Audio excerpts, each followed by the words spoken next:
They say Park Jin-woo never blinked, not when he ordered hits, not when he crushed empires, not even when the prosecutors kicked down his door. But tonight, in a small Korean soul food restaurant in Itaewon at 11 p.m., a one-year-old's cry made him freeze like a man staring down the barrel of his own gun. The baby's wail cut through the quiet restaurant like a siren. Jin-woo's hands, the same hands that had broken bones and signed death warrants, trembled as they held the tiny, thrashing body. Sweat beaded on his forehead despite the cool autumn air. Around him, the handful of late-night diners shifted uncomfortably in their seats. Some recognized him, the infamous head of the Park crime family. Most just saw a large, dangerous-looking man in an expensive Italian suit who clearly had no idea what he was doing with the screaming infant in his arms. "Shoo, shoo," Jin-woo whispered in Korean, his voice rough and uncertain. He bounced the baby awkwardly, the motion jerky and unpracticed. Little Soo-jin only screamed louder, her face red and scrunched up in distress. Jin-woo's jaw clenched. He could negotiate billion-won deals without breaking a sweat. He could stare down the Yakuza without flinching. But this? This was terror in its purest form. An elderly Korean couple in the corner booth pulled closer together, whispering urgently. A group of university students near the window stopped their conversation, eyes wide. Jin-woo felt their fear, their judgment. He was used to fear. He cultivated it, weaponized it, built an empire on it. But not like this. Not when he was trying to be something else, someone else, even if just for one night.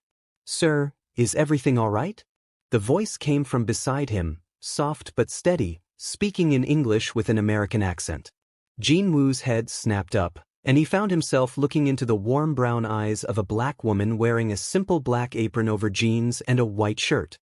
Her locks were pulled back into a neat ponytail, and she had a calm expression that seemed completely out of place given the chaos of Soo-jin's crying. Her name tag, written in both English and Korean, read, Nina. "She won't stop," Jin-woo replied in English, his accent thick but clear.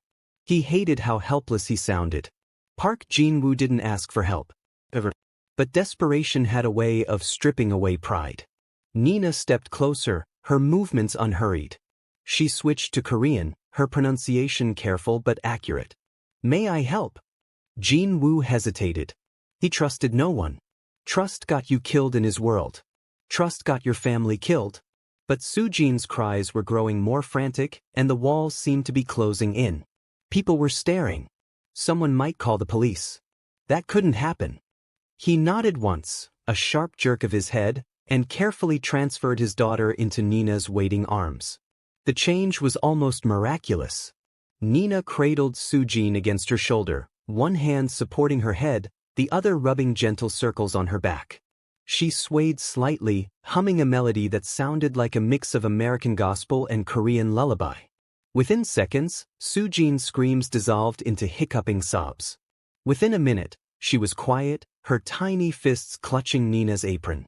Jin-woo stared, dumbfounded. "How did you?" "Babies can sense tension," Nina said, still swaying, switching back to English. "You were holding her like she might explode. She could feel your panic." "I wasn't panicking," Jin-woo said automatically in Korean, then caught himself. What was he doing? Why was he defending himself to a restaurant worker? Nina raised an eyebrow but didn't call him on the obvious lie. First time out alone with her? Jin-woo's silence was answer enough. "Thought so." Nina smiled at Soo-jin, who was now watching her with wide, curious eyes. "She's beautiful. What's her name?" "Soo-jin," Jin-woo said, his voice softer than he'd intended. "She's 13 months. "Soo-jin," Nina repeated, and the baby gurgled happily at the sound of her name. "That's a beautiful name. You want to sit down? I can bring you some tea. And maybe some warm milk for this little one." Jin-woo glanced around the restaurant again. The other diners had returned to their meals, though he caught a few still watching him from the corners of their eyes.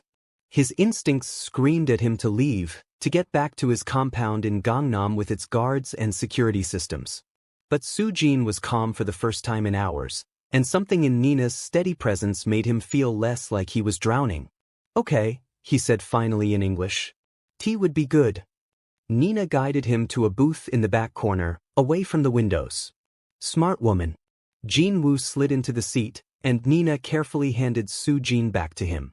The baby immediately started fussing again, and Jin-woo tensed. Relax your shoulders, Nina instructed in Korean, demonstrating. Hold her close but not tight. Rock a little. There you go. Jin-woo followed her instructions, feeling ridiculous but determined.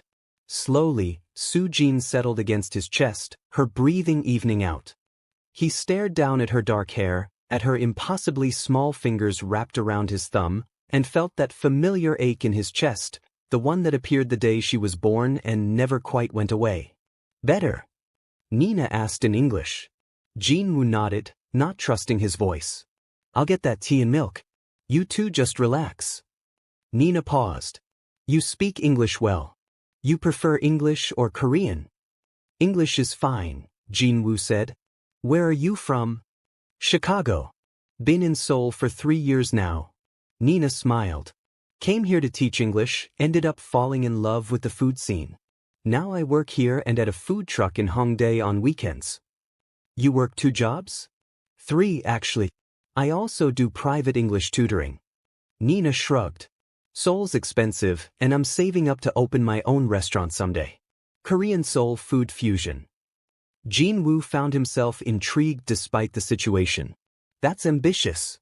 That's survival, Nina corrected. I'll get your order. As Nina walked away toward the kitchen, Jin-woo allowed himself to breathe. Just breathe. He'd come to this restaurant specifically because it was outside his usual territory, a place where he could pretend to be normal for a few hours. After Hygiene died in childbirth, he'd been left alone with a daughter he had no idea how to raise.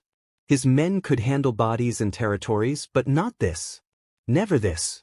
The restaurant was small, family-owned, the kind of place that served American-style fried chicken with Korean spices and collard greens with kimchi. It was run by a black Korean family. The father was African-American military who'd married a Korean woman 30 years ago. Jin-woo had researched it carefully before coming. Neutral territory. No gang affiliations. Or so he'd thought. Nina returned with a steaming cup of barley tea and a warmed bottle of milk. You want me to show you the best way to feed her? I can feed my own daughter, Jin-woo said, more defensive than he meant to be. Nina held up her hands.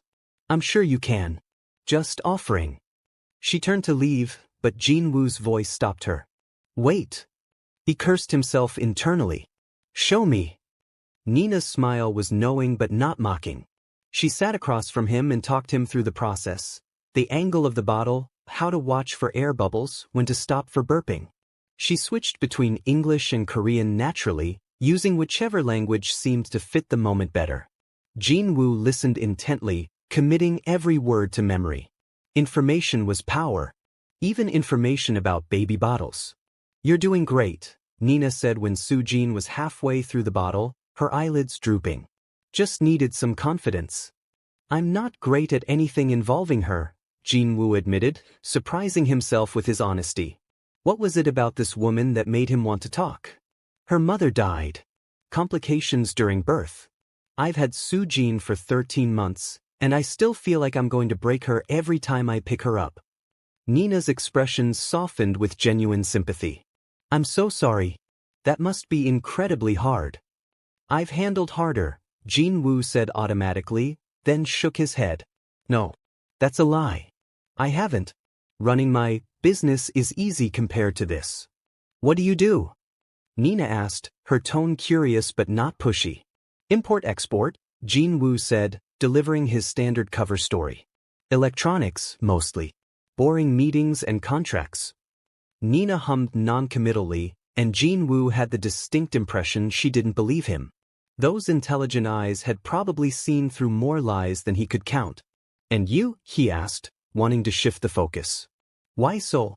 Why not stay in Chicago? Needed a change. Fresh start.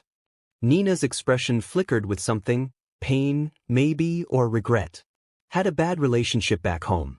The kind that makes you want to put an ocean between you and your past. Seoul seemed far enough. Was it? Far enough? Most days, Nina said quietly. Some days, no distance is far enough from the things that haunt you. Jin-woo understood that more than she knew. But you stayed. Built a life here. Built something anyway. Still figuring out if it's a life or just an existence. Nina smiled, but it didn't quite reach her eyes. What about you? Seoul born and raised. Busan originally. Moved to Seoul when I was 16. Jin-woo paused, wondering why he was sharing this. My father brought me here to learn the family business. And did you? Learn it. I mastered it, Jin-woo said, his voice hardening slightly. Then I took it over. Made it bigger. Stronger. More profitable. Sounds lonely, Nina observed. The comment hit Jin-woo like a physical blow. Lonely? That was exactly what it was. He'd built an empire, commanded respect and fear from Busan to Seoul, controlled operations that stretched to Japan and China. And he'd never felt more alone. It's necessary, he said instead. Necessary and lonely aren't mutually exclusive, Nina replied gently. Soo-jin finished her bottle and immediately slumped against Jin-woo's chest, fast asleep. He sat very still, afraid to move and wake her. She's out, Nina observed. You did good. Thank you, Jin-woo said, meeting Nina's eyes. For helping. People don't usually help me. Maybe you don't usually let them, Nina said, echoing his own thoughts from earlier. Before Jin-woo could respond, the restaurant's door opened. 3 men walked in, and Jin-woo's entire body went rigid. He recognized them immediately, soldiers from the Kim syndicate. Rivals who'd been trying to muscle in on his Itaewon territory for months. They shouldn't have been here. This place was neutral ground. Which meant they'd either followed him or someone had talked. Jin-woo didn't believe in coincidences. The men took a table near the front, not looking his way but positioning themselves between him and the exit. Jin-woo knew the formation. It was a trap. They were waiting for reinforcements or for him to make a move. Everything okay? Nina asked, noticing his sudden tension. Fine, Jin-woo lied. His mind raced through possibilities. How had they found him? He'd been so careful. Had his own men betrayed him? Had someone planted a tracker on his car? You sure? You look like you've seen a ghost. I need to leave, Jin-woo said quietly in Korean, starting to slide out of the booth while cradling Soo-jin. Thank you for everything, but I need to go. Now. Nina's hand touched his arm lightly. Hey. Whatever's wrong, running isn't always the answer. You don't understand. I understand that you're scared. I understand that those men who just walked in are the reason. Nina's voice dropped lower, staying in English. I also understand that walking out of here right now, holding a sleeping baby, will make you look like prey. So, finish your tea. Act normal. Jin-woo stared at her. How did you? 3 years in Seoul, remember? I've learned to read people. I've learned to recognize when someone's running from something. Or when something's running toward them. Nina's eyes were sharp now, all traces of the gentle caregiver gone. Those men aren't here for the food. They're watching you in the window reflection. And they're waiting. Despite everything, Jin-woo felt a surge of respect. This woman was observant. Dangerously so. If I stay, I put you in danger, he said bluntly in Korean. If you run, you put yourself and that baby in danger. So we're going to sit here, have a normal conversation, and wait for them to get bored and leave. Nina refilled his tea with steady hands, speaking in English again. Tell me more about Soo-jin. When did she start walking? Jin-woo understood what she was doing, creating a tableau of normalcy. A man having tea with a friend, discussing his child. Nothing suspicious. Nothing worth reporting back to whoever had sent those men. 10 months, Jin-woo said, falling into the rhythm and matching her language. Early. She's strong-willed. Wonder where she gets that from, Nina said with a slight smile. What's her favorite toy? A stuffed rabbit. White with pink ears. She won't sleep without it. Jin-woo found himself relaxing slightly despite the danger. I tried to get her to like other toys, educational ones, developmental blocks. She only wants the rabbit. Loyalty, Nina said. Good trait. Hard to find these days. They talked for another 20 minutes about nothing and everything. Nina asked about Soo-jin's favorite foods, her sleep schedule, whether she was saying words yet. Jin-woo answered, half his attention on the conversation and half on the men across the restaurant. They'd ordered food. Were eating slowly. Two of them kept glancing at their phones. Waiting for orders. Or for backup. They're not leaving, Nina murmured in Korean during a lull. No, Jin-woo agreed in the same language. They're not. You have a plan? Jin-woo looked at this woman. This stranger who had somehow inserted herself into the most dangerous situation without even flinching. You should walk away from this. Go to the kitchen, tell the owner to lock the back door. Pretend you don't know me. I could do that, Nina said calmly, switching back to English. But I won't. That baby needs you. And right now, you need help. So what's the plan? Jin-woo studied her face, looking for any sign of hidden agenda or stupidity. He found neither. Just steady determination and what looked like genuine concern. Genuine care for a child she just met. There's a back exit through the kitchen, Jin-woo said quietly in Korean. I need to get to my car. It's 3 blocks away near the mosque. Why so far? Precaution. Didn't want anyone following me directly here. Jin-woo shifted Soo-jin slightly in his arms. She murmured in her sleep but didn't wake. If those men see me leave, they'll follow. If things go bad. They won't, Nina interrupted in English. Give me 2 minutes. Then head for the kitchen. The owner, Mr. Johnson, is a good man. Tell him Nina sent you. He'll let you through. Before Jin-woo could ask what she was planning, Nina stood and walked toward the front of the restaurant with a notepad in hand. He watched, tense, as she approached the Kim syndicate soldiers' table with a bright smile. Hi there. Sorry for the wait. What can I get you gentlemen? Her Korean was accented but clear, her tone friendly and professional. The men looked up, clearly annoyed at being interrupted. The one Jin-woo recognized as Park Sung-min, a mid-level enforcer known for his brutality, waved her away impatiently. We already ordered. Oh, I'm so sorry. I must have missed it. Let me check with the kitchen. Nina pulled out her notepad, flipping through blank pages as if searching for their order. Just want to make sure we get everything right. You know how it is, busy night, easy to miss things. We haven't ordered yet, another man snapped in Korean. We're still deciding. Take your time. No rush at all. Nina smiled warmly. Can I recommend anything? The fried chicken is amazing tonight. We do it with a gochujang glaze. And the mac and cheese has kimchi in it. Sounds weird, but trust me, it's incredible. Sung-min's jaw clenched with obvious irritation. We'll let you know when we're ready. Of course, of course. And just so you know, we have a special tonight. Buy 2 entrees, get free sweet potato fries. Made fresh, dusted with cinnamon sugar. Nina was talking faster now, her voice carrying across the restaurant. Also, if you're interested, we do takeout. So if you're not planning to stay long, we'll stay as long as we want, Sung-min growled. Absolutely. Mi casa es su casa. Or should I say, Yuri Jip. Nina laughed at her own joke, mangling the Korean phrase intentionally. Sorry, my Korean isn't great. Been here 3 years and still sound like a tourist, right?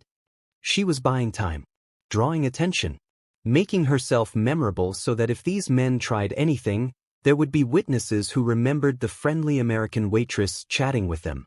Jin-woo stood carefully, keeping Soo-jin pressed against his chest. The baby stirred but didn't wake. He walked toward the kitchen as naturally as he could, just a father taking his child somewhere quieter. Through the kitchen window, he could see Nina still talking animatedly to the increasingly frustrated soldiers, asking about their favorite foods, whether they'd tried this dish or that. The kitchen was hot and smelled like frying oil and spices, Korean and American mixing into something entirely new. An older black man with graying hair stood at the stove, and a middle-aged Korean woman was plating dishes at the counter. They both looked up as Jin-woo entered. Nina sent me, Jin-woo said quietly in English. I need to use the back door. The man, Mr. Johnson, presumably, exchanged a glance with the woman, who must have been his wife. They looked at Jin-woo's expensive suit, at the sleeping baby in his arms, at the tension in his shoulders. Mr. Johnson's eyes narrowed. You in trouble? Yes. You bring trouble to my restaurant? I'm trying to leave before trouble arrives. Mr. Johnson studied him for a long moment, then nodded toward the back door. Go. But if anyone asks, you were never here. Thank you, Jin-woo said, meaning it. Don't thank me. Thank Nina. That girl's got a soft heart, always helping people who probably don't deserve it. Mr. Johnson pointed with his spatula. Doors unlocked. Alley leads to the main street. Turn right. Jin-woo moved quickly through the kitchen and out the heavy metal door into the alley. The night air was cold, carrying the smell of garbage and exhaust. He kept to the shadows, his senses on high alert for any sign of ambush. 3 blocks. That was all he needed. 3 blocks to his car, then back to Gangnam, back to safety. He made it 1.5 blocks before he heard footsteps behind him. Jin-woo's blood ran cold. He didn't look back. Didn't run. Running would jostle Soo-jin awake, and he couldn't risk her crying giving away his exact position. Instead, he walked faster, turning down a side street he'd scouted earlier. Park.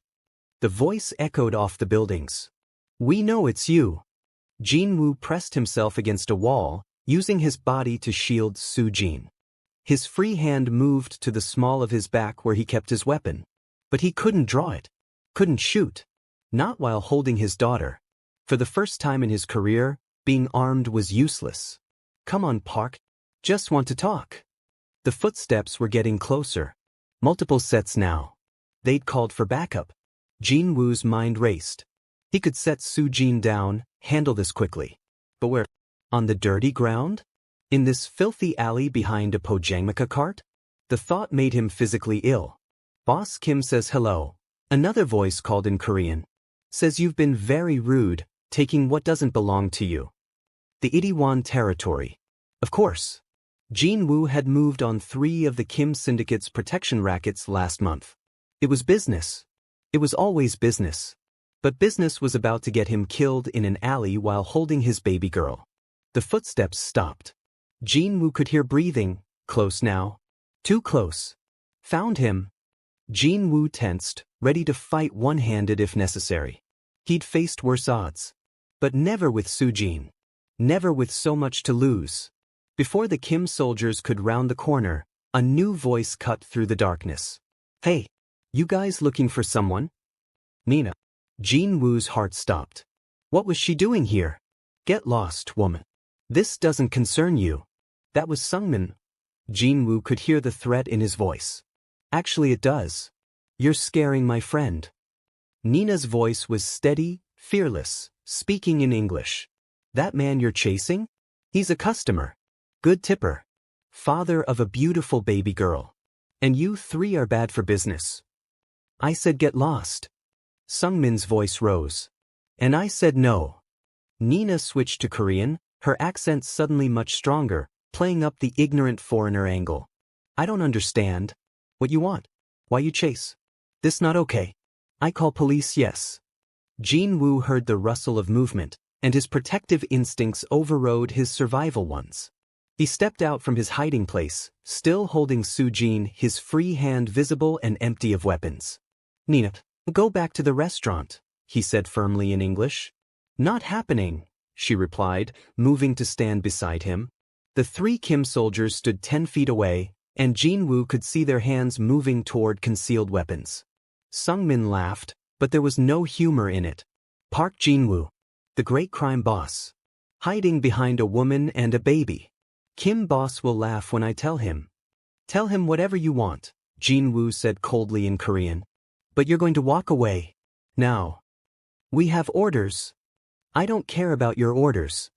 Jin-woo's voice dropped to the tone that had made grown men beg for mercy. You see this child? She's 13 months old. She just lost her mother. And if you think I won't burn down everything the Kim family has built to protect her, you're even stupider than you look. The threat hung in the air. Jin-woo saw Sungmin's hand hover near his jacket. He's bluffing, one of the other soldiers muttered. No, Sungmin said slowly, his eyes locked on Jin-woo. He's not.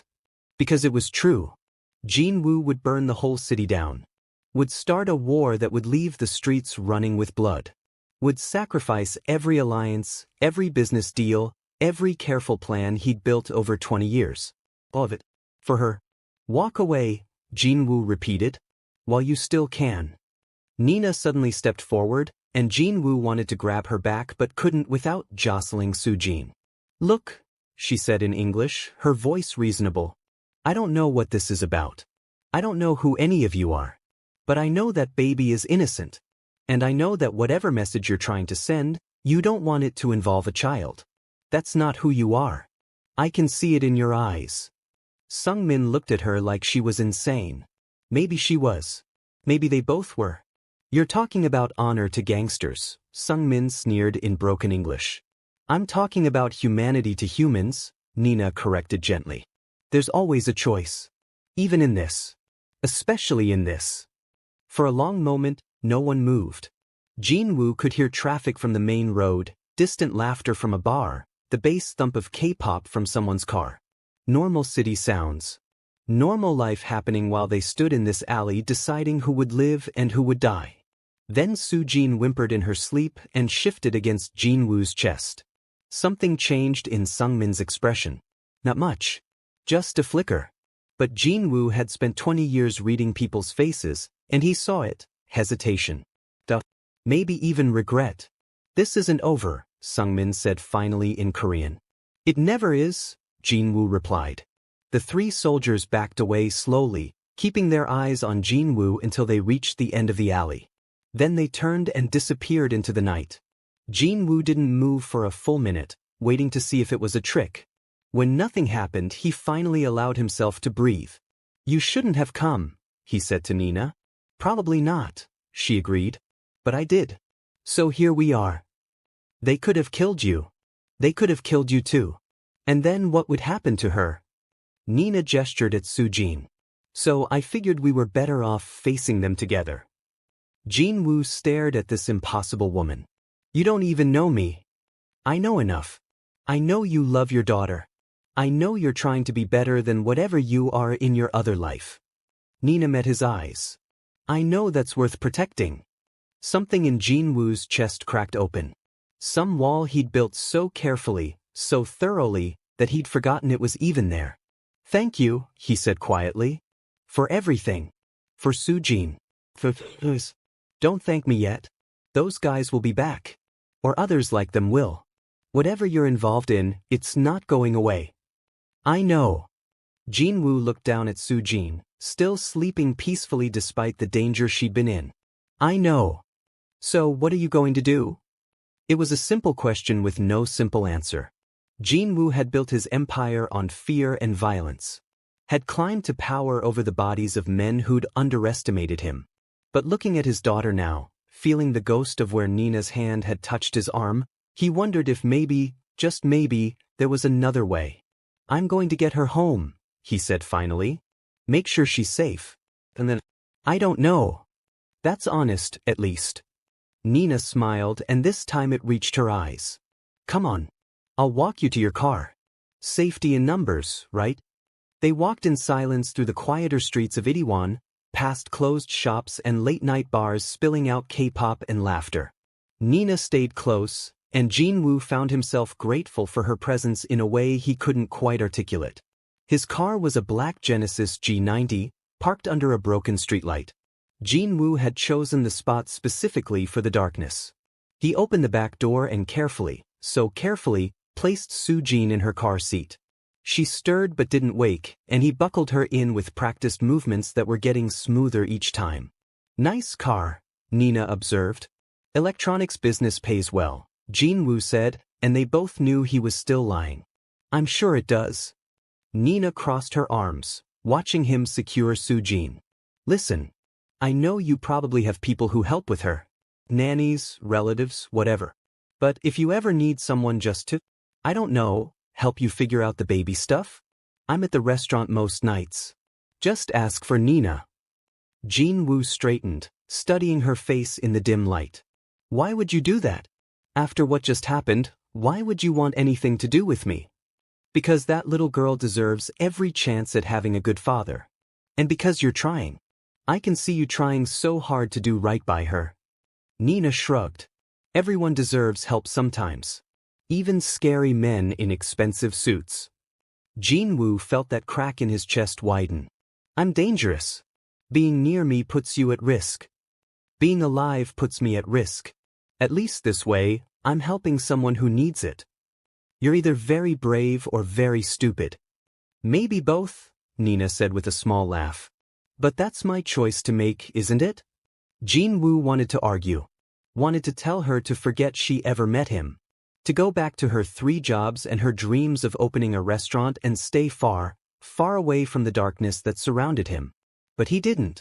Because for the first time since Hygiene died, he didn't feel completely alone. Okay, he said finally. Okay. Nina smiled. Good. Now get that baby home. She needs her sleep and so do you. Jin-woo nodded and moved to get in the car, then paused. Nina? Yeah. The mac and cheese with kimchi. Is it really good? Nina's laugh was warm and genuine. It's incredible. Come by when things are calmer. I'll make sure you get a plate. I'd like that, Jin-woo said, and meant it more than he'd meant anything in a long time. He drove home through the late-night Seoul traffic, checking his rearview mirror constantly for tails. Soo-jin slept peacefully in her car seat, oblivious to the danger they'd been in. Jin-woo's hands were steady on the wheel, but his mind was racing. The Kim syndicate wouldn't stop. They'd report back to their boss, and there would be consequences. Retribution. A war, maybe, if Jin-woo wasn't careful. He should be planning his next move, calculating angles, preparing for the fight. Instead, he kept thinking about Nina's steady voice in the alley. About the way she'd stepped between him and danger without hesitation. About how she'd treated Soo-jin with such casual tenderness, like caring for a stranger's child was the most natural thing in the world. He thought about the crack in his chest, the wall that had started to crumble, and wondered if maybe it was time to let it fall. His compound in Gangnam was a fortress, high walls, security cameras, armed guards at every entrance. The gate opened as his car approached, and Jin-woo drove through into his world of wealth and violence and lonely power. He carried Soo-jin inside, past the expensive art he never looked at and the luxurious furniture no one ever sat in. Her nursery was on the 2nd floor, painted soft yellow with a mural of clouds and stars that Hygiene had planned before she died. Jin-woo had hired the best artist in Seoul to paint it, following Hygiene's sketches exactly. He laid Soo-jin in her crib, tucking the white rabbit beside her. She made a small sound of contentment and curled around the stuffed animal, and Jin-woo felt that familiar ache in his chest, love and terror mixed so thoroughly he couldn't tell where one ended and the other began. I don't know how to do this, he whispered to his daughter in Korean. I don't know how to keep you safe and be the father you deserve. I don't know how to be anything but what I am. Soo-jin slept on, peaceful and trusting. Jin-woo stood there for a long time, watching her breathe, thinking about Nina's words. Everyone deserves help sometimes. Even scary men in expensive suits. Maybe she was right. Maybe it was time to stop pretending he could do this alone. He pulled out his phone and stared at the screen. He could make one call and have the Kim syndicate wiped out by morning. Could start a war that would remind everyone why they feared the Park family. Could solve this problem the way he'd solved every problem for 20 years. Or he could try something different. Jin-woo thought about Soo-jin's laugh. About Nina's steady presence. About the life he wanted his daughter to have, one that didn't involve her father coming home with blood on his hands. He made a different call. Sir? His second-in-command answered on the first ring. Set up a meeting with Boss Kim, Jin-woo said in Korean. Tell him I want to negotiate. Neutral ground. No weapons. Silence on the other end. Then carefully, Sir, are you sure? After what happened tonight. I'm sure. Set it up. Jin-woo ended the call and looked at his daughter one more time. Change was slow. Dangerous. It might not even be possible for someone like him. But watching Soo-jin sleep, remembering Nina's courage, he knew he had to try.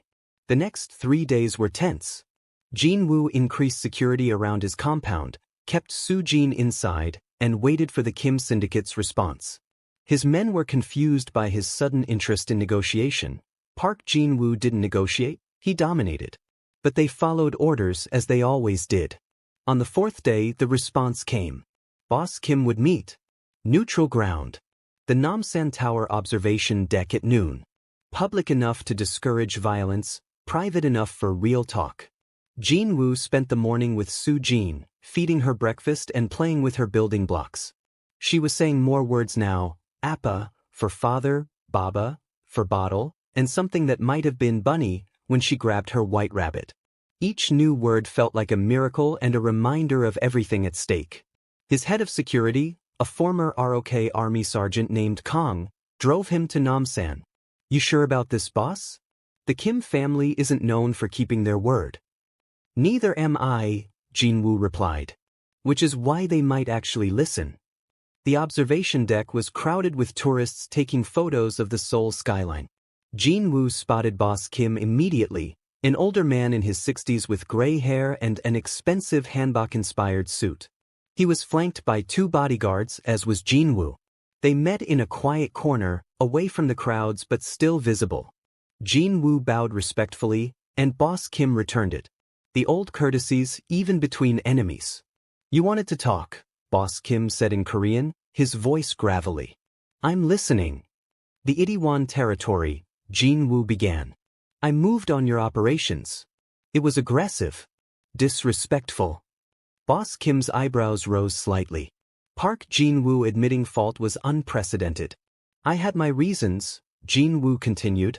But I should have approached you first. Should have negotiated. Why didn't you? Because I've spent 20 years believing that showing respect was showing weakness. Jin-woo met the older man's eyes. I was wrong. Boss Kim studied him for a long moment. What changed? I became a father. Something shifted in Boss Kim's expression, a softening around the eyes. I heard about your wife. My condolences. Thank you. Jin-woo took a breath. I have a daughter, 13 months old, and I realize that the world I'm building for her is one where she'll never be safe, where she'll always have to look over her shoulder, where people will try to hurt her to get to me. That's the life we chose, Boss Kim said, but his voice lacked conviction. We chose it. Our children didn't. Jin-woo pulled out his phone and showed Boss Kim a photo of Soo-jin, her bright smile, her eyes full of joy and innocence. I want better for her. Which means I need to be better. Boss Kim looked at the photo for a long time. I have grandchildren, he said finally. 5 of them. My youngest grandson is 2. Every time I see him, I think about what he'll inherit from me. Not just money or territory, but enemies, blood feuds, the weight of every violent thing I've ever done. So you understand? I understand the desire to change. Whether it's possible. Boss Kim shrugged. We've done terrible things, Park. Both of us. We've built our kingdoms on fear and blood. You think one day of wanting to be better erases 20 years of being worse? No, Jin-woo said honestly. But it's a start. And I'd rather die trying to change than live knowing I didn't. Boss Kim was quiet, looking out at the Seoul skyline.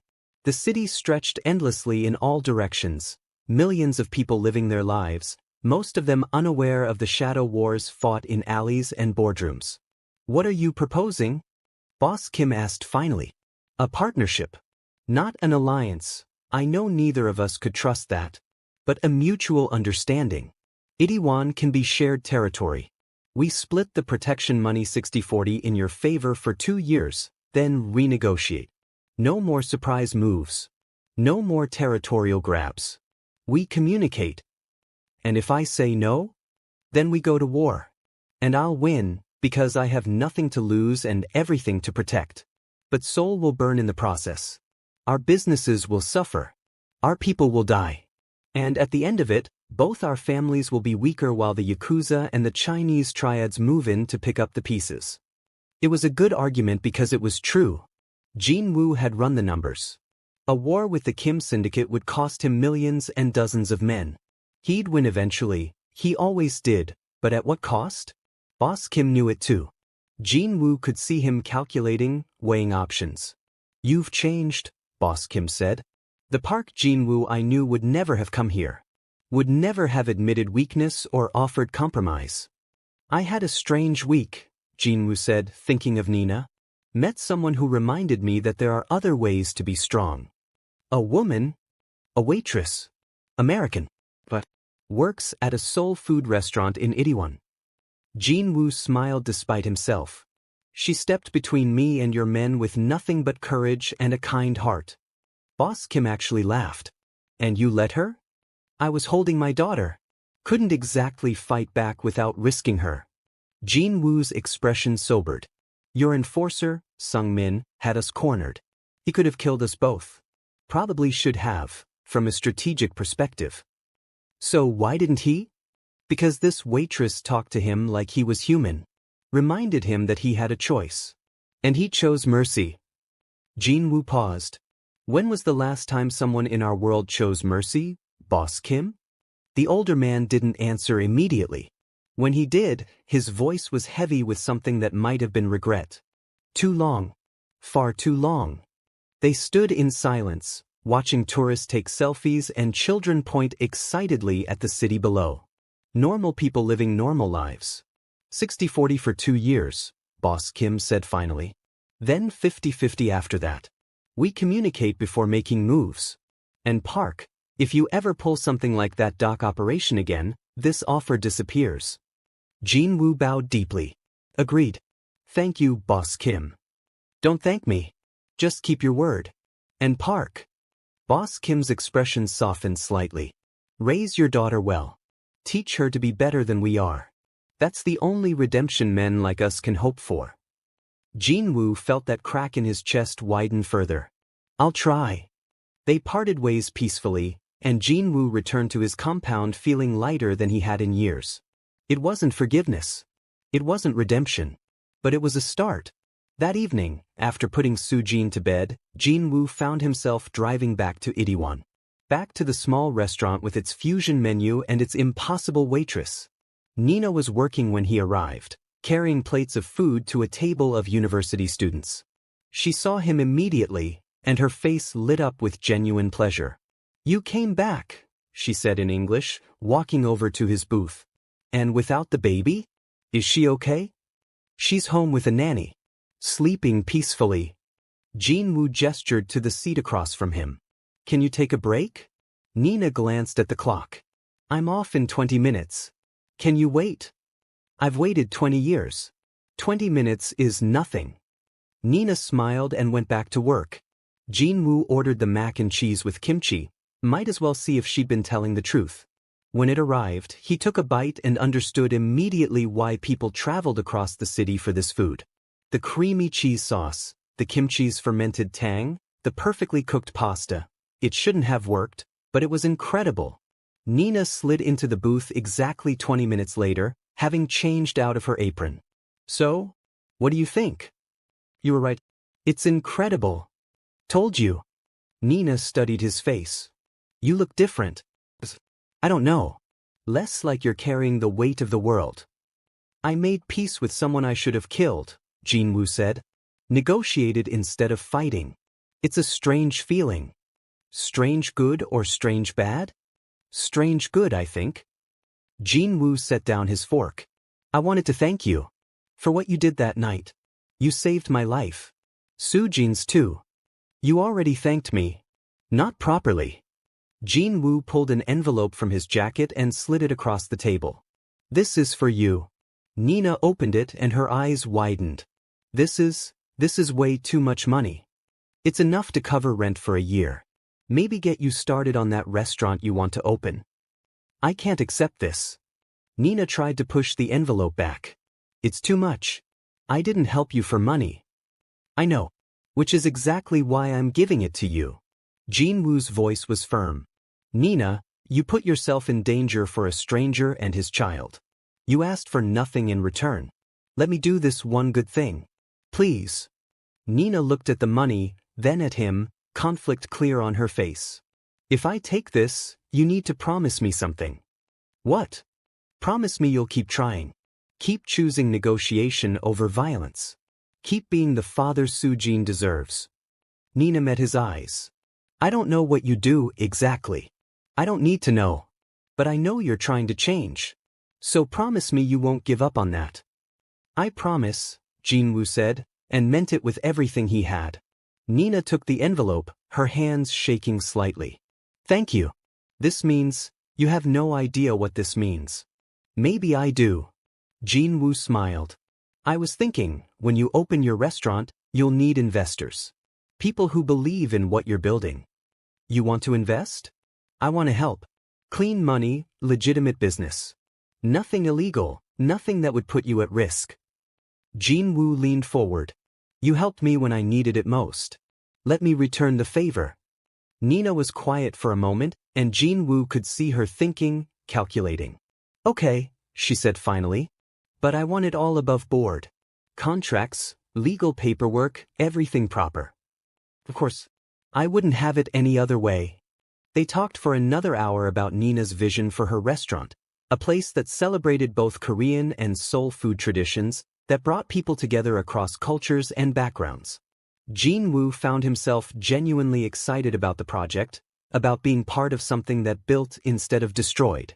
When he finally left, Nina walked him to his car. You know, she said, when you first walked into the restaurant with that screaming baby, I thought you were just another stressed-out dad having a rough night.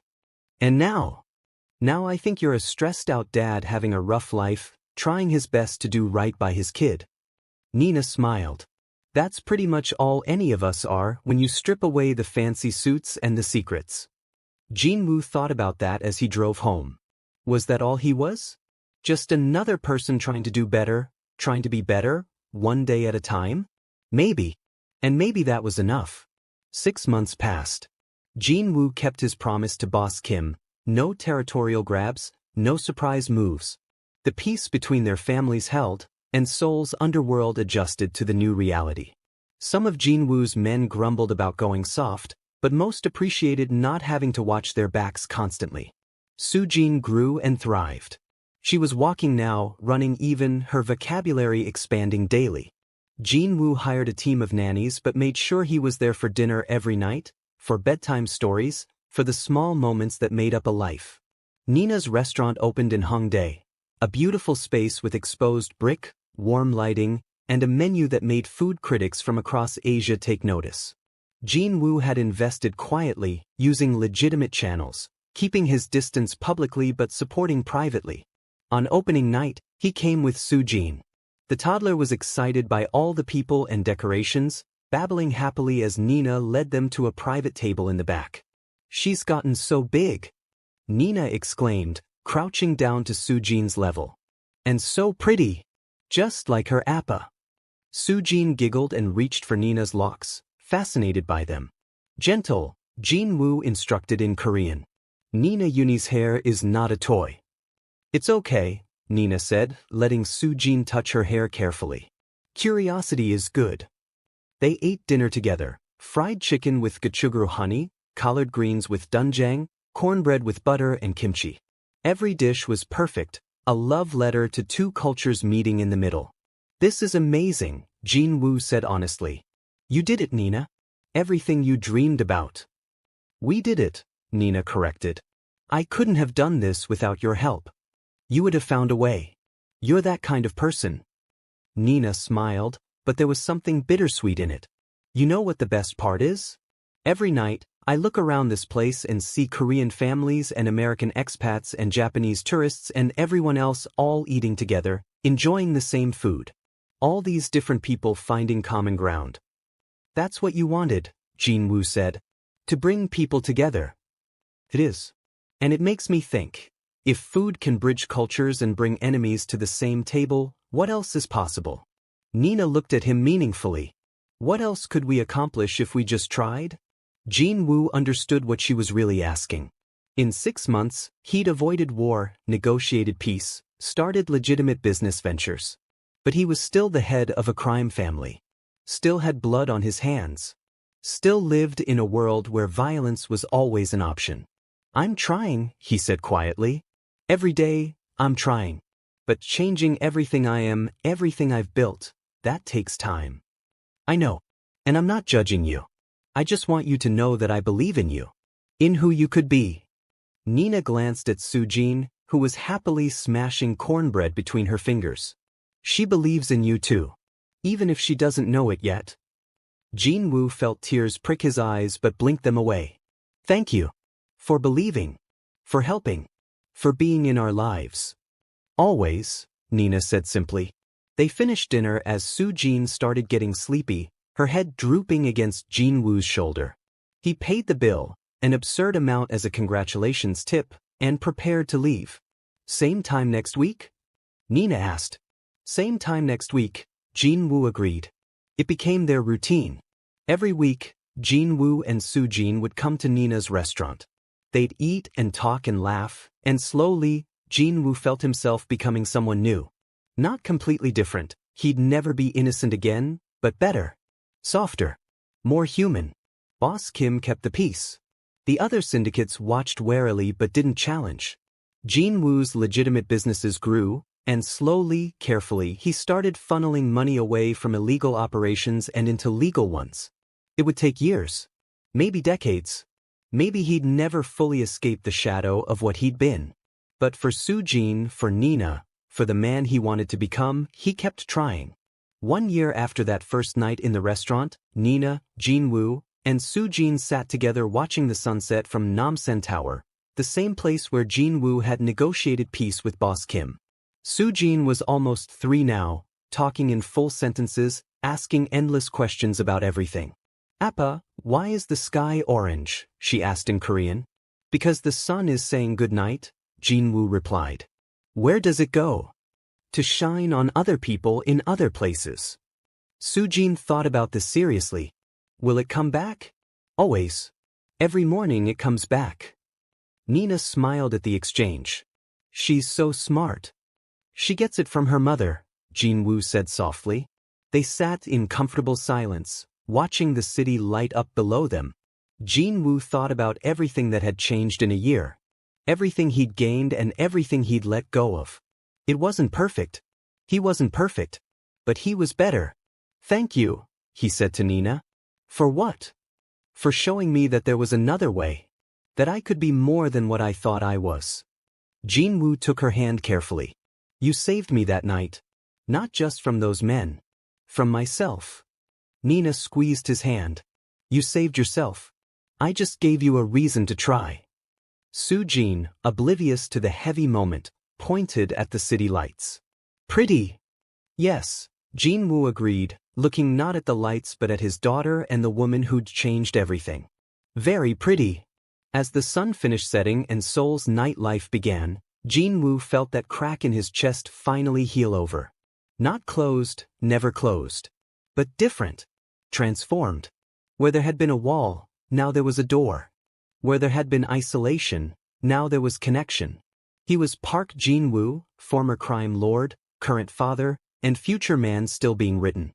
He had a daughter who loved him, a friend who believed in him, and a chance to be better tomorrow than he was today.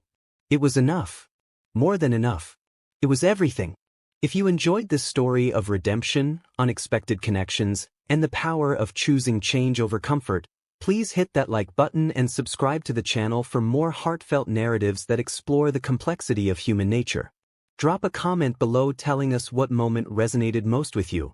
Was it Jin-woo's courage to change, Nina's fearless compassion, or the beautiful reminder that even the hardest hearts can soften with love?